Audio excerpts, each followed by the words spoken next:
মাটি রে তাকে চাপ দে। বন্ধু তোমরা বুঝতে পারছো না, মাটিকে বলতে দেরি এমন ভাবে মাটিটা চাপ দিবে। আল্লাহ রাসূল বলেছে, হাদিস শরীফের মধ্যে এসেছে, একটা হাড়ের ভিতর আর একটা হাড় ঢুকে যাবে, কান্নাকাটি আকাশ ভারী হয়ে যাবে রে। কিন্তু আল্লাহ যে বলেছে বাঁচতেও পারবা না, মরতেও পারবা না, পালাইতেও পারবা না। আল্লাহ আরো বলেছেন, ওমানি যালিমিনা মিন আনসার, এই বিপদগ্রস্ত জালেম যারা বিপদে পড়বা মনে রাখবা তোমাদের জন্য আল্লাহ কোনো সাহায্য সেদিন মরতে পারবা না। আল্লাহ বলে, ফিহা ওয়ালা ইয়াহইয়া, people will not be able to life, সেদিন বাঁচতেও পারবা না। আল্লাহ বলে, ওমা হুম আনহা বিগাইবিন, people will not be able to escape that day, সেদিন সেখান থেকে পালাইতেও পারবা না। আহারে যুবক, ও আমার মুরব্বি বাবার, এত ভয়ঙ্কর হবে রে হাসর। চিৎকার, হাহাকার, কান্নাকাটি। কবরে যখন যাবে প্রশ্ন করার পরে উত্তর দিতে পারবা না, গায়েব থেকে স্পষ্ট আওয়াজ আসবে, মাটি রে সারাটা জীবন সে বেয়াদবি করেছে, সারাটা বিরস জীবন সে কোরআন হাদিসের অবমাননা করেছে। আমার নবীর জামান মুবারকের কথাগুলো আলেমরা স্টেজে বসে বসে মসজিদের পবিত্র মিম্বরে দাঁড়িয়ে বলেছে, এরা কর্ণপাত করেনি, আলেমদেরকে নিয়ে সমালোচনা করেছে, এই জন্য তারা আজকে সঠিক উত্তরটা দিতে পারে না। মাটি রে তাকে চাপ দে। বন্ধু তোমরা বুঝতে পারছো না, মাটিকে বলতে দেরি এমন ভাবে মাটিটা চাপ দিবে। আল্লাহ রাসূল বলেছে, হাদিস শরীফের মধ্যে এসেছে, একটা হাড়ের ভিতর আর একটা হাড় ঢুকে যাবে, কান্নাকাটি আকাশ ভারী হয়ে যাবে রে। কিন্তু আল্লাহ যে বলেছে বাঁচতেও পারবা না, মরতেও পারবা না, পালাইতেও পারবা না। আল্লাহ আরো বলেছেন, ওমানি যালিমিনা মিন আনসার, এই বিপদগ্রস্ত জালেম যারা বিপদে পড়বা মনে রাখবা তোমাদের জন্য আল্লাহ কোনো সাহায্যকারীও রাখবে না। তাহলে আগে থেকে সচেতন হওয়া দরকার কিনা বন্ধু? এই জন্য বলছি, আপনারা একটু মনটা দিয়ে শোনেন। এই যে জিন্স প্যান্টটা অনেকেরটা হয়তো নাভির উপরে যায় ইন কেস, কিন্তু ম্যাক্সিমামই নাভির নিচে থাকে। আজকে বলে দিলাম, বুখারী শরীফের মধ্যে আসছে, যেই পুরুষের পোশাকটা উপর দিয়ে নাভির নিচে থাকবে, নিচে দিয়ে টাকনো নিচে থাকবে, লুঙ্গি বলেন, প্যান্ট বলেন, পায়জামা বলেন, বন্ধু ট্রাউজার বলেন, যেটাই বলেন, কোনো অজুহাতেই নাভির নিচে পড়া যাবে না, নিচের দিক দিয়ে টাকনোর নিচে পড়া যাবে না। যদি পড়ো গো, তাহলে বুখারী শরীফের মধ্যে আসছে, শুধু এই পোশাকটার কারণে তুমি জাহান্নামে যাবে। অন্য হাদিসের মধ্যে আসছে, আল্লাহ রাসূল বলেছেন, আল্লাহ কাল কিয়ামতের দিন তিন শ্রেণীর মানুষকে দয়া করবে না, তাদের দিকে রহমতের নজরে তাকাবে না, তাদেরকে ক্ষমা করবে না। হুজুর গো, এই মানুষগুলো কারা গো? নবীজি বলেছে, মানুষগুলোর মধ্যে নাম্বার 1 হলো যে ইমানদার পুরুষেরা অহংকার করে করে টাকনোর নিচে ঝুলাই ঝুলাই পোশাক পরে। ওমা নাউজুবিল্লাহ বলবেন না? আমাদের মধ্যে অনেক মুরব্বী আছে, দেখবেন লুঙ্গি এমন ভাবে পড়ে মনে হয় রাস্তার ময়লা সব কুড়াচ্ছে। আছে না নাই? এতদিন পড়েছেন, না জেনে পড়েছেন, আজকের পর থেকে পড়বেন না। 2 নাম্বার রাসূল বলেছেন, যারা মানুষের উপকার করে খোটা দেয়। 3 নাম্বার হলো ব্যবসায়িক, যারা ব্যবসার মাধ্যমে কারসাজি করে গ্রাহকদের কলিজা ছিঁড়ে টাকা বের করে নেয়। ঠিক না বা ঠিক? আরো জোরে কোন না? এই হাদিসটা বলতাম না যেহেতু পোশাকের সাথে সম্পৃক্ত, এই জন্য বললাম। হুজুর, আবু বকর কেমনি এতে দামি হলো রে? দামি হওয়ার পিছনে কারণ হলো, আবু বকরের যা সম্পত্তি ছিল তিনি দান করে দিল। দান করতে করতে একদিন দোস্ত হয়ে গেল। ঠিক এমন সময় মসজিদে আজান হয়ে গেল, নবীজি নামাজ পড়ার জন্য অপেক্ষা করতেছে। কেন রে আসে না আবু বকর? নবীজি আবু বকরের জন্য অপেক্ষা করতেছে। কিন্তু বন্ধু, ও আমার যুবকেরা রে, আমার দাড়ি পাকা মুরব্বী বাবারা, ভাইয়েরা, আমার মা বোনেরা, সবাই শোনো। তোমার ঘরে তুমি কত সুন্দর আরামের পোশাক লুঙ্গি রেখে দিলা, অভিশপ্ত পোশাক জিন্স প্যান্ট পরে মসজিদে গেলা। আদৌ নামাজ তোমার কবুল হবে কিনা আমি জানি না, এটার মালিক আল্লাহ। তবে শরীয়তের মাসালা অনুযায়ী তুমি বিপদগ্রস্ত। কথা বলেন না? আরো জোরে বলেন না? তুমি নামাজ পড়ার পরেও তুমি স্যাটিসফাই না। বন্ধু, নামাজে যাচ্ছেন আবু বকর, নবীজি অপেক্ষা করতেছে। কেন রে আমার আবু বকর এখনো আসে না? হঠাৎ করে বন্ধু আবু বকর যান গেলেন মসজিদে। তার আগে কি করলেন আমি আপনাদেরকে বলি। আজকে আবু বকর যে নামাজ পড়তে যাবে, পোশাক পর্যন্ত নাই। এত গরিব হয়ে গেল, এত দুস্থ বন্ধু হয়ে গেল আবু বকর। আহারে মুসলমান, কত সুন্দর সুন্দর পাঞ্জাবি করে তাও করে রেখে দিলা রে, কিন্তু জুমার দিন তুমি পড়তে পারলা না, নামাজের সময় পড়তে পারলা না, খামখেয়ালি করে তুমি নামাজটা পড়ে নিলা। তুমি একটু বুঝো, বিয়ে বাড়িতে কি নোংরা পোশাক পরে যাওয়া যায়?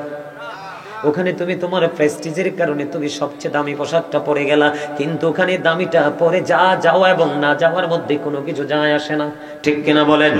যুবক, তোমরা আজকে আমার কথা ওভারটেক করে সামাজিক যে স্ট্র্যাটেজি, সামাজিক যে সোসাইটি, ফ্রেন্ড সার্কেলদের যে সোসাইটি, এই সোসাইটিতে ক্যারিয়ারকে অক্ষুণ্ণ রাখার জন্য তুমি হয়তো শরীয়ত বিদ্বেষী, ইসলাম বিদ্বেষী পোশাকটা তুমি পরে নিলা।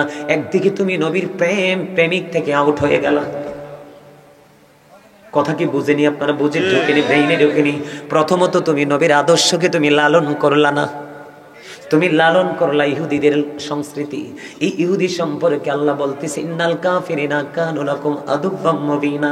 আল্লাহ বলতেছেন, the heretics are the eternal enemy of the believers. আল্লাহ বলতেছেন, ইমানদারদের প্রকাশ্য শত্রু হলো বেঈমানেরা। তুমি তোমার শত্রুকে লালন করছো, তাহলে তোমার শত্রুর সাথেই তোমার হাসরটা হবে। কথা কি বুঝেননি আপনারা? আজকে তুমি তোমার সোসাইটি, তোমার স্ট্র্যাটেজি ঠিক রাখার জন্য তুমি কোরআন হাদিসকে, আমার কথা অমান্য করনি, আমি বলছি না তুমি আমার কথা অমান্য করছো, অমান্য করেছো আল্লাহ এবং আল্লাহর হাবিবের পবিত্র বাণীকে। তোমাদের জন্য একটা মেসেজ আমি জানিয়ে দেই বন্ধু, যারা ছেড়ে দিবে তাদের জন্য এক ধরনের মেসেজ, আর যারা ছাড়বে না তাদের জন্য এক ধরনের মেসেজ। আল্লাহ রাব্বুল আলামিন, যিনি অভিশপ্ত পোশাক পরবে না, সমাজের মানুষের বাহবা খুঁজবে না, বন্ধুদের বাহবা চাইবে না, চাইবে শুধু আল্লাহ রাসূলের সন্তুষ্টি। আল্লাহর নবী বলেছেন, কাল কিয়ামতের দিন তার সামনে জান্নাতি সব অসংখ্য পোশাক তার সামনে তুলে ধরা হবে। কি করা হবে? অসংখ্য পোশাক, জান্নাতি পোশাক তুলে ধরা হবে। ও বন্ধু, যখন তুলে ধরা হবে তাকে অর্ডার করা হবে, এগুলো তোমার জন্য বরাদ্দ, এখান থেকে যেটা মন চাই তুমি নিয়ে নাও। আপনারা একটু বিরক্ত হয়ে যাচ্ছেন না? আমি একটু অল্প সময়ের মধ্যে শেষ করে দিচ্ছি। আমার আলোচনার সময় অলরেডি শেষ হয়ে গেছে। কয়টারে বাজে? 11টা। তার মানে আমি আলোচনায় সিদ্ধান্ত আলোচনা করব 1.5 ঘন্টা, কিন্তু আলোচনার তো মাঝামাঝি ছাড়া যায় না। আমি আরেকটু আলোচনা করব, তারপর আমার বাকি কাজ সম্পন্ন করব। বন্ধুরি আমার, আর যারা অমান্য করবে, কোরআন হাদিসের কথাগুলো মানবে না, তাদের জন্য অপমানের পোশাক বরাদ্দ করা হবে, সবচেয়ে নোংরা অভিশপ্ত পোশাক তাকে পরিধান করানো হবে। জোরে জোরে বলেন নাউজুবিল্লাহ। ওই যে বলেছি, আবু বকর এক হাতে ধরলেন, ওমরকে এক হাতে ধরলেন, জান্নাতে নিয়ে গেলেন। বন্ধু, নবীজি বলছেন এমনি ভাবে জান্নাতেও যাবেন, এমনি এমনি আবু বকর প্রেমিক হয়নি, দুস্থ হয়ে গেল। এই দিক দিয়ে আজান তো হয়ে গেছে, কিন্তু পোশাক তো নাই। নামাজ পড়তে হলে শরীয়তের আইন অনুযায়ী কিন্তু পোশাক লাগে। কথা কয় না? সতর ডাকতে হবে না? সতর ঢাকা ছাড়া নামাজ পড়তে পারবেন? বন্ধু, এবার আবু বকর কি করলেন? তিনি তো বসে নাই, গায়ের জামাটার সাথে জামাটাকে লম্বা করার জন্য বন্ধু ওনার ঘরের মধ্যে আছে বালিশের গিলাফ কাবার। তিনি কি করলেন? বালিশের গিলাফ গুলোকে ছিঁড়ে ফেললেন। ছেঁড়ার পরে বন্ধু তিনি খেজুর কাটাকে সুই হিসাবে ব্যবহার করলেন, খেজুর পাতাকে সুতা হিসাবে ব্যবহার করলেন। সুন্দর একটা জামা বানাইয়া সুন্দর করে তিনি রেডি করে নামাজ পড়তে গেলেন। যাইতে দেরি আবু বকর কি আমার নবী একটা ডাক দিয়ে বললেন, আবু বকর রে, আমি থাকা অবস্থায় এত অবহেলা, আমি চলে গেলে না জানি কি হবে। বন্ধু, আসলে নবী তার খবরটা জানে কি জানে না? জানার পাওয়ার আছে না নাই? তারপরেও নবী কেন বললেন? নবীর যদি কথোপকথন না হতো, তাহলে আমাদের কাছে মেসেজ আসতো না। কথা কন না কেন? আল্লাহর হাবিবের সাথে যদি কথোপকথন না হতো, তাহলে আমাদের কাছে হাদিস রূপে আসতো না। কথা কয় না? আবার আবু বকর, বন্ধু আবু বকর কি সঙ্গিনী নবীজি নামাজ পড়ে নিলেন, দোয়া করে দিলেন। নবীজি নামাজ শেষ করে যখন পবিত্র কদম মোবারক যখন বাহিরের দিকে ছেড়ে দিলেন, বাহিরের দিকে ছেড়ে দেখে রে বন্ধু, বাহিরের দিকে ছেড়ে দেখে হযরত জিবরাইল নবীর সামনে। আমার নবী একটা ডাক দিয়ে বললেন, ভাই জিবরাইল, সব সময় যখন আসেন গো জান্নাতি পোশাক পরিহিত অবস্থায়, কিন্তু আজকে কেন গো আপনার শরীরে দেখা যায় খেজুর পাতার পোশাক? এবার জিবরাইল একটা ডাক দিয়ে বলল, ইয়া রাসূলুল্লাহ, আপনি তাকায়া দেখেন, আবু বকরের পোশাক তো নাই। খেজুর কাটা এবং খেজুর পাতাকে সুই সুতা হিসাবে ব্যবহার করে জামা বানাইয়া আল্লাহর কুদরতি কদমে সেজদা দিতে চলে আসছে, কিন্তু তারপরেও নামাজ ছাড়লো না। আল্লাহ ডাক দিয়ে বলে, আসমানের সকল ফেরেশতা তোমরা শোনো, আজকে আমার আবু বকরের সম্মানার্থে সবাই খেজুর পাতার পোশাক পরো। জিবরাইল ডেকে ডেকে বলে, ইয়া রাসূলুল্লাহ, ইয়া হাবিবাল্লাহ, নবী গো, ও প্রাণের নবী, আল্লাহ এটা বলে শুধু ক্ষান্ত নয়, আল্লাহর জানিয়ে দিয়েছে আজকে কেউ যদি আবু বকরের প্রেমে খেজুর পাতার পোশাক পরতে যদি নারাজি পোষণ করো, আমি ফেরেশতাদের দপ্তর থেকে পর্যন্ত নামাইতে বাধ্য হব। কি বুঝলেন? আর আপনি আমি অবহেলায় অবজ্ঞা করে করে কত নামাজ ছেড়ে দিই।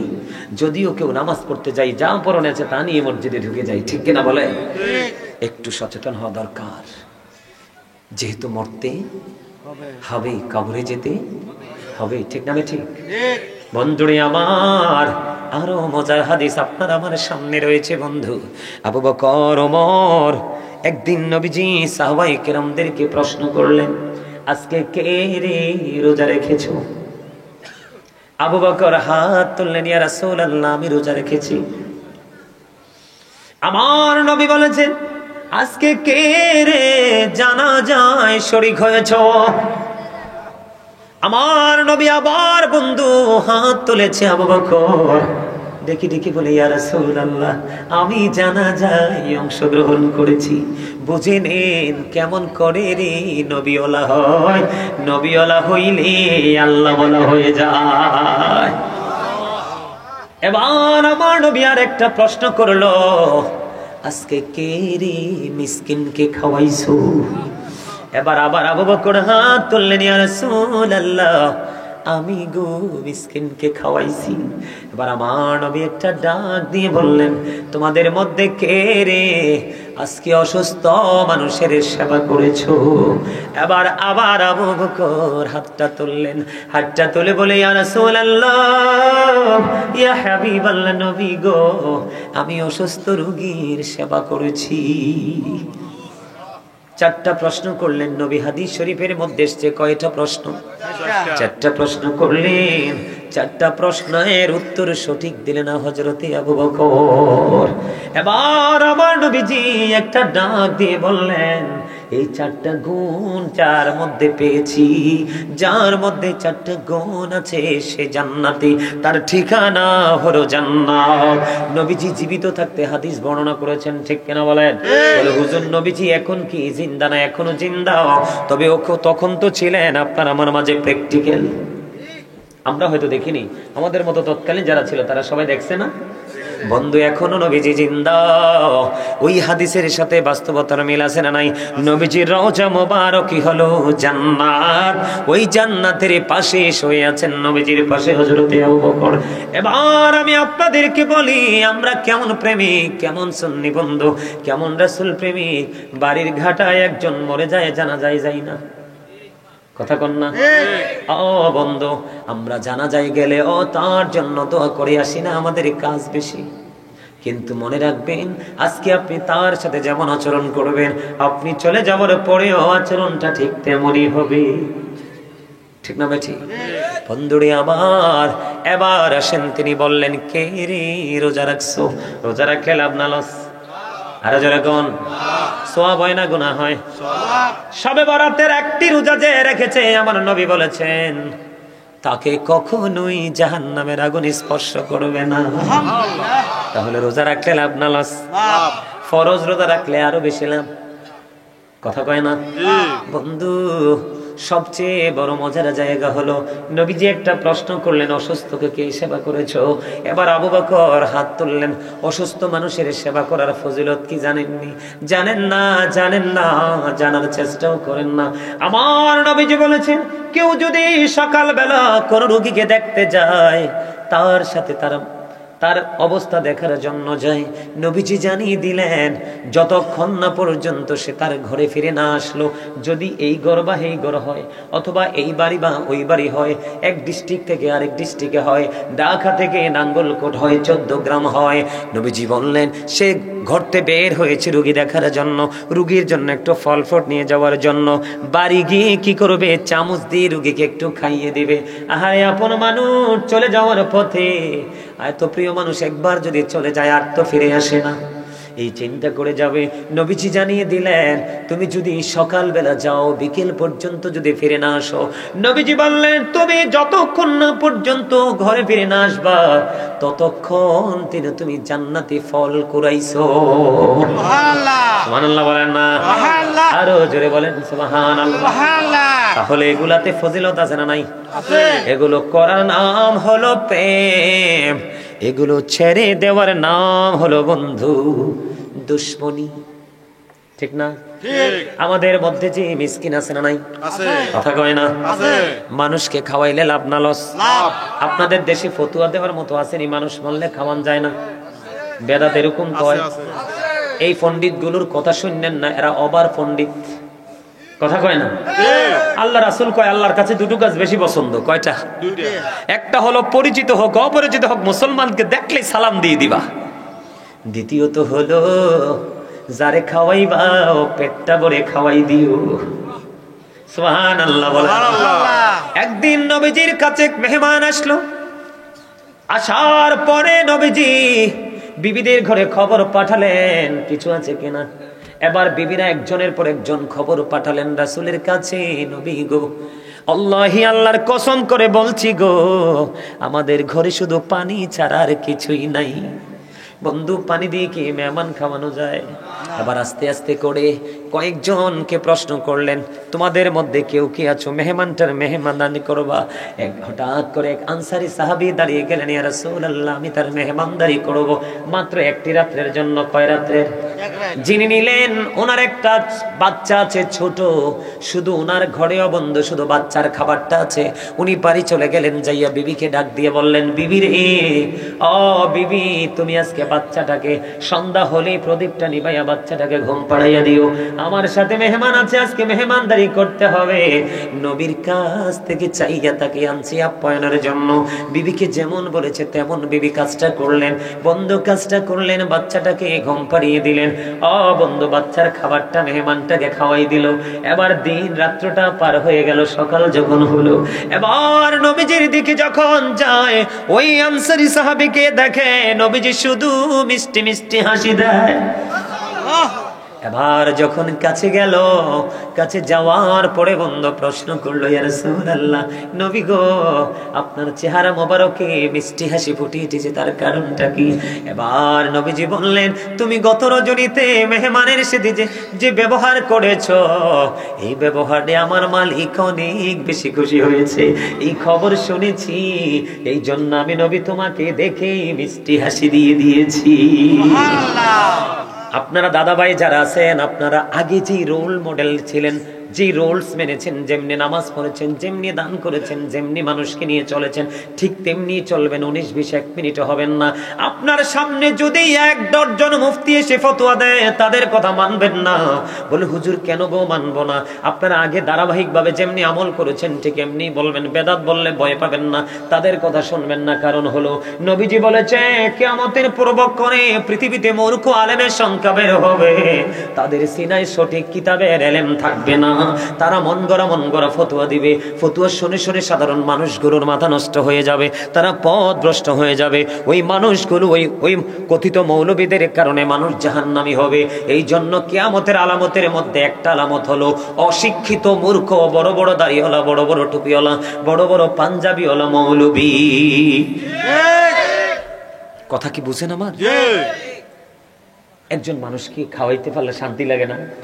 একজন মানুষকে দিতে পারলে ভালো লাগে না? আচ্ছা, খাওয়ানো যদি বেদাতে হয়, নবীজি কেন বললেন যে তুমি যখন তরকারি রান্না করো, কি করো? তরকারি রান্না করো, তরকারির পাতিলে ঝোলটা একটু বাড়াই দিও। কি করিও? ঝোলটা একটু বাড়াই দিও। ইয়া রাসূলুল্লাহ, কেন গো? তোমার পাশের ঘর গরিব মানুষ, আনতে পারে না, খাইতে পারে না, হয়তো আজকে দুপুরে তার ঘরে ছুটকিও নাই, তরকারি নাই, তুমি দয়া করে মায়া করে একটা বাটি তার ঘরে তুমি পাঠাই দিও। সুবহানাল্লাহ বলতেন না? আসলে এই আদর্শটা কি সুন্দর না? সুন্দর। মানুষকে খাওয়ানো, মানুষকে দেওয়া।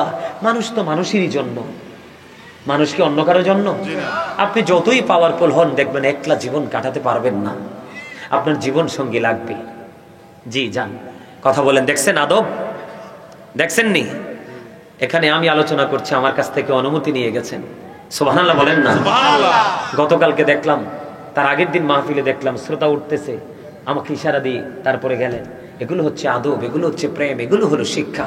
এখনকার যুবকদের মাঝে সেটা নাই। তার কারণ হলো আমরা ব্যর্থতার দায় কিন্তু আমরাও এড়াতে পারি না। এই ব্যর্থতার দায় কিন্তু আমাদেরকে নিতে হবে। আমরাও সঠিকভাবে কাজ করতে পারছি না। আমরা আমাদের জায়গা থেকে যতটুকু কাজ করছি সেটা কিন্তু যুবকদের কাজ পর্যন্ত যাচ্ছে না। আপনাদেরকে দায়িত্ব পালন করতে হবে। যারা বাবা দাদা হয়েছেন, মা হয়েছেন, যুবকদেরকে অ্যাক্টিভ করতে হবে। তাদেরকে না জানাইলে তারা জানতে পারবে না, তাদেরকে না বুঝালে তারা বুঝতে পারবে না। তারা অবুঝ বিধায় কিন্তু তাদেরকে ভুল ফতুয়া দিয়ে দিয়ে তাদেরকে পথভ্রষ্ট করে দিচ্ছে। আমার কথা কি আপনারা বুঝতে পারছেন? এখন আমরা যদি মানি তাহলে হব প্রেমিক, আর প্রেমিকের জন্যই বরাদ্দ প্রিয় সুখের জায়গা। আর যদি অমান্য করি তাহলে হব দুশ্মন। দুশ্মন কখনোই ভালো কিছু অর্জন করতে পারে না। কথা কি আমার বুঝতে পারছেন? দেখেন, আপনজনকে দেওয়ার ট্রেনিংটা নবীজি কেমন করে দিলেন। মা আয়েশা মনে মনে চিন্তা করলেন তিনি কিছু দিবেন। এবার নবীজি কি প্রশ্ন করলেন, নবী গো, আমি কাকে আগে দিব? নবীজি জানাই দিলেন, যার দরজাটা তোমার খুব কাছাকাছি সেই ঘরের মানুষকে আগে দাও। তার মানে যে তোমার খুব কাছের পুরুষই, যে তোমার খুব কাছে, তুমি তাকে আগে দাও, তারপরে যিনি একটু দূরে তুমি তারে পরে দিও। সুবহানাল্লাহ বলবেন না? ইসলাম কত সুন্দর। নবীর প্রেম থাকলে কিন্তু সৌন্দর্য ফুটিয়ে তোলা যায়, ঠিক না? বন্ধু, আমাদের মধ্যে অনেক নামাজি আছে, ব্যবহার সুন্দর না। অনেক দানবীর আছে, তাদের মেজাজ অনেক উগ্র, মানুষের উপর আঘাত করতে দ্বিধা করে না। কথা কন না কেন? এটা বলার কারণ হলো, আমার উদ্দেশ্য হলো আজকে প্রেম নিয়ে বিভিন্ন জায়গা থেকে তত্ত্ববহুল আলোচনা করব। বন্ধুরি আমার, আমি আপনাদেরকে বলে দিতে চাই, আচরণ, এটা কিন্তু আচরণের অংশ, আচরণের অধ্যায় থেকে আমি আপনাদেরকে নিয়েছি। আল্লাহর হাবিবকে হযরত আবু হুরায়রা রাদিয়াল্লাহু তাআলা আনহু থেকে হাদিস খানা বর্ণিত, আমার নবীকে একজন জনৈক ব্যক্তি দুটো প্রশ্ন করলেন। কয়টা? দুটো প্রশ্ন করলেন। একজনের দিকে ইশারা করে বললেন, ইয়া রাসূলুল্লাহ, নবী, ওই মানুষটা অনেক বেশি নফল ইবাদত করে, দান সাদকা করে, কিন্তু নবী গো, তার ব্যবহারটা তো সুন্দর না, তার ব্যবহারে মানুষের কলিজায় আঘাত লাগে। নবীজি সঙ্গে সঙ্গে বলে দিলেন সে জাহান্নামী। আরেকজন মহিলার দিকে ইঙ্গিত করে বললেন, ইয়া রাসূলুল্লাহ, ইয়া হাবিবাল্লাহ, নবী, নবী গো। আরেকজন মহিলার দিকে ইঙ্গিত করে বললেন, হাদিস শরীফের মধ্যে এসেছে, নবীজি কি বললেন, নবী, ওই মহিলাটা বেশি দান সাদকা করে না, বেশি ইবাদত বন্দেগী করতে পারে না, কিন্তু নবী গো, তার ব্যবহারে তো মিষ্টি, তার আচরণ শুনলে মানুষের কলিজা ঠান্ডা হয়ে যায়। এবার নবীজির সঙ্গে সঙ্গে জানিয়ে দিলেন সেই জান্নাতি। শুধু নামাজ পড়লে চলবে না। দেখবেন আমাদের দেশে অনেক হুজুর আছে, স্টেজে বসে নামাজ পড়লে শুধু জান্নাতে যাওয়া যায় না। নামাজটাকে টেকসই করতে হলে আপনার প্রাসঙ্গিক যা আছে সব সুন্দর করতে হবে। আমি ব্যবহারের কথা বলছি। দেখবেন অনেক শক্ত একটা জিনিস, অনেক স্ট্রং একটা পরিবেশ, এটাকে শান্ত করা কোনোভাবে যায় না। কিন্তু দেখবেন যখন আপনি কোমল হয়ে যাবেন, নরম হয়ে যাবেন, অনেক কঠিন জিনিসটাও বন্ধ সফট হয়ে যায়। কথা কয় না? অনেক হার্ড জিনিসটা কিন্তু অনেক ইজি হয়ে যায়। শুধুমাত্র ব্যবহারের কারণে। ব্যবহারে সুন্দর করতে হবে, মাধুর্যপূর্ণ করতে হবে, অন্যথায় সফলতা সম্ভব না। এবার আসেন রাসূল ব্যবহার আমাদেরকে কেমনে শিখালেন। বন্ধুকে তা প্রমাণ করে দুজন, একজন হলো গরিব, একজন হলো ধনী। দুজন সম্পর্কে দুটো সেন্টেন্স ইউজ করবো কিনা। The rich are not always happy, ধনীরা সবসময় সুখী নয়। The poor are born to suffer, গরিবরা জন্মগ্রহণ করেছে দুঃখ ভোগের জন্য। এখন এই গরিবরা যে দুঃখটা ভোগ করে, সাফারটা করে, এই সাফারটা কার পক্ষ থেকে আসে? আল্লাহর পক্ষ থেকে। আরে না, এই সাফারটা আল্লাহর পক্ষ থেকে আইব, কিন্তু আপনার আমার সমাজের বড় লোক থেকে আসে। কোত্থেকে আসে? কথা কয় না, আরো জোরে। আপনি আমি যেটা দেখি, এটা কার পক্ষ থেকে হয়? সমাজে দরিদ্র মানুষগুলো নির্যাতন কার পক্ষ থেকে আসে, নির্যাতিত হয়? যারা ধনী তাদের থেকে না? কথা কয় না। কেউ ডাইরেক্ট, কেউ ইনডাইরেক্ট। আপনারা টিভিতে দেখেন না, বড় বড় গ্রুপের মালিকরা এক গ্রুপ আরেক গ্রুপে মারে, এক গ্রুপের দল আরেক গ্রুপ নিয়ে বন্দি করে গুম করে না কিনা? বলে হুজুর হুট করে এখানে আসলেন কেন? আচরণ বিধি বুঝানোর জন্য।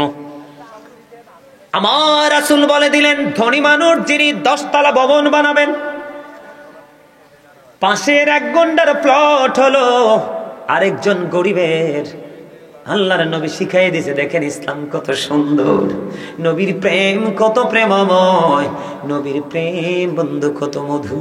নবীজি বললেন, তুমি 10 তলার বাড়িটা বানাইবা, বাড়িটার ড্রয়িং ট্রয়িং তুমি প্ল্যান সবকিছু পাস করে ফেলেছো। এখন তুমি বাড়ি বানাইতে হলে তুমি তোমার পাশের গরিবের সাথে একটু পরামর্শ করে নিও। সুবহানাল্লাহ কন্যা, সুবহানাল্লাহ আরো জোরে, সুবহানাল্লাহ। কি করে নিও?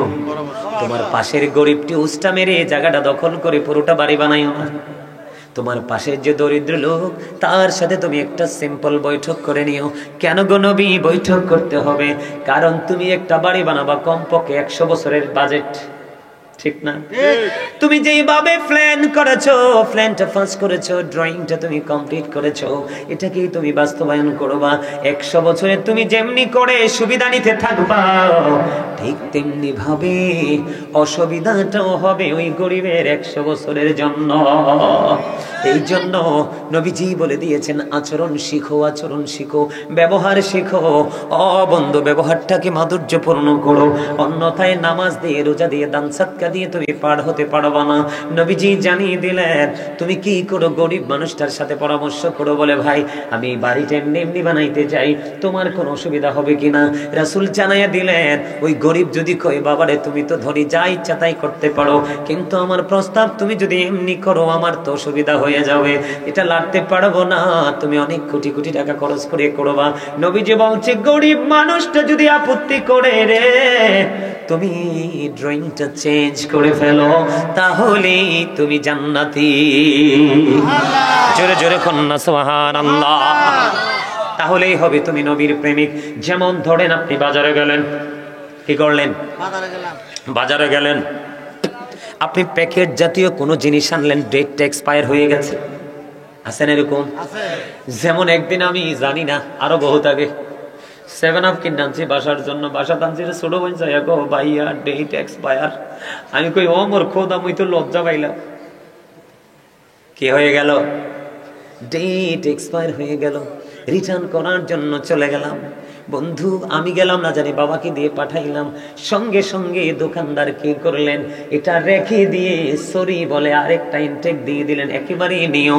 ও বন্ধু, নবীজি বলেছে, তোমার কোন ক্লায়েন্ট যখন তোমার জিনিসটা নিয়ে যাবে, তুমি যখন দেখে তাড়াহুড়ো করে নিয়ে গেছো, অথবা তুমি মনের অজান্তে দিয়েছো, কিন্তু এখনকার ব্যবসায়িক ম্যাক্সিমামই সিটার, মনের অজান্তে দেয় না, ইচ্ছা করে দেয়।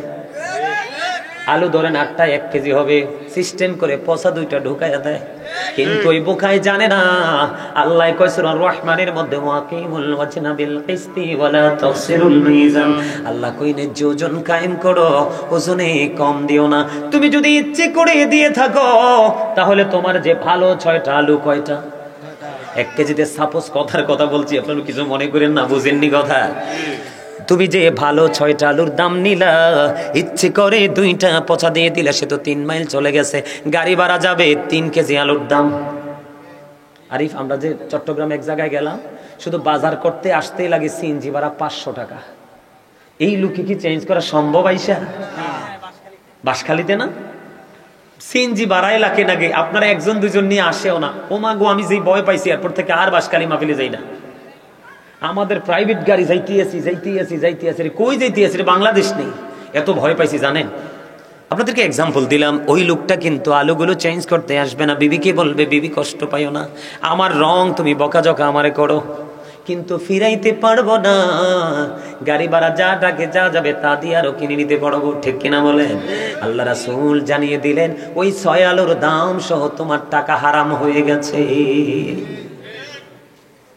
যদি তুমি বাড়ি যাওয়ার পরে যদি বন্ধু দোষ ত্রুটি ধরা পড়ে, আবার তিনি 1 দিন পরে হোক 2 দিন পরে হোক তোমার কাছে ফিরে নিয়ে আসলো, তুমি হাসি মুখে সরি বলে তাকে আরেকটা ভালো ফিরিয়ে দাও, তাকে তুমি সরি বলে দাও, গাড়ি ভাড়া লাগবে না, দেখবা সে এমনিতে খুশি হয়ে যাবে। বলবা বন্ধু আমি বুঝিনি, আপনার কষ্টের জন্য আই এম রিয়েলি সরি, ঠিক কিনা? তখন দেখবেন আপনার রাজ্যটা ভরে যাবে, তার রিটার্ন আসার পরিশ্রমটা কি হয়ে যাবে, একেবারে বন্ধু শান্ত হয়ে যাবে। আল্লাহর নবী বলেছে তুমি তোমার ওই ক্লায়েন্টের সাথে, কাস্টমারের সাথে এত সুন্দর আচরণ করলা, তোমার জন্য বরাদ্দ অবর্ণীয় সুখের জায়গা জান্নাত। সর্বশেষ একটা হাদিস শরীফ বলে আজকের আলোচনা শেষ করব।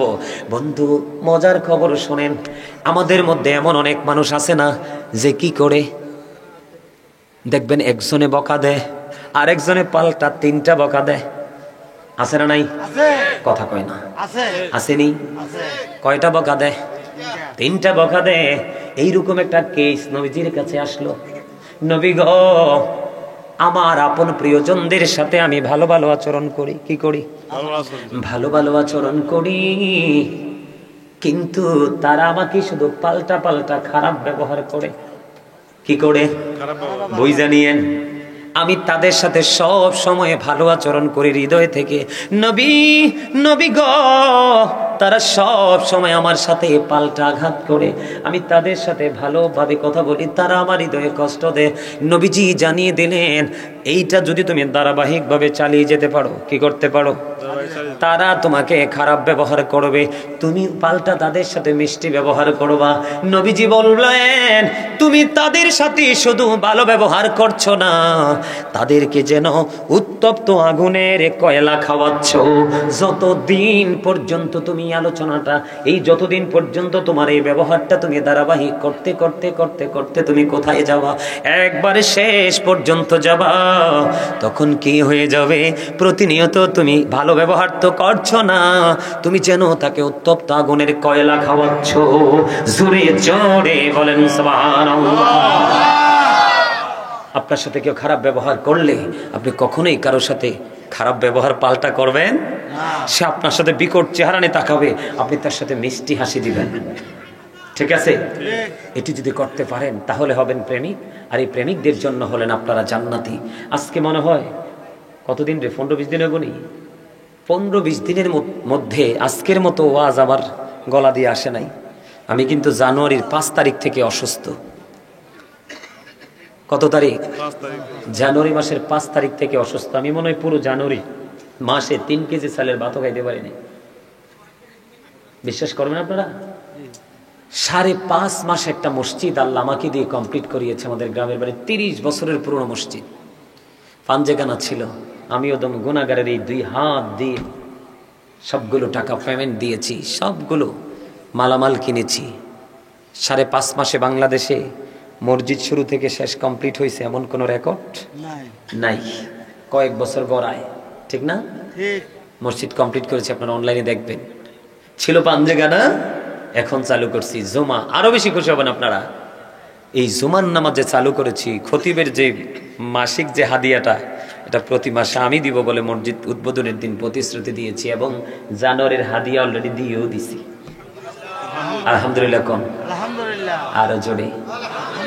ওই যে বাড়ি আর শহর দৌড়াদৌড়ি করেছি একটানা, সেই সময় প্রতিদিন আপনার দুপুরের খাবার মিস, এ খাবার না খাইতে না খাইতে ধুলা বালি, কখনো রোদ, কখনো বৃষ্টি, কখনো ঠান্ডা, কখনো গরম, এই করতে করতে করতে করতে মসজিদে দেখেন, মসজিদটা উদ্বোধন করে দিয়ে আসছি বাড়িতে, জুমা চালু করে দিয়ে 1 জানুয়ারি 5 তারিখে আসার পরে এই যে জ্বর উঠছে, ঠান্ডা কাশ শুরু হয়েছে, সেই থেকে এই অসুস্থতা এখনো বডিতে। আমি কিন্তু অত্যন্ত দুর্বল, কিন্তু আপনাদের যারা দর্শক এবং যারা আমাকে আজকে দাওয়াত দিয়েছে, আমি অন্তর থেকে বিশ্বাস করি মাহফিল কমিটির মধ্যে যখন কোনো গলত থাকে, আজকে আপনাদেরকে সামনাসামনি একটা কথা বলে যাই, প্র্যাকটিক্যালি আমার মনের কথা, এই যে আমার সাথে ছেলেরা আছে, ওরা কন্টিনিউ থাকে, শুধু মাহফিল না, সব সময়।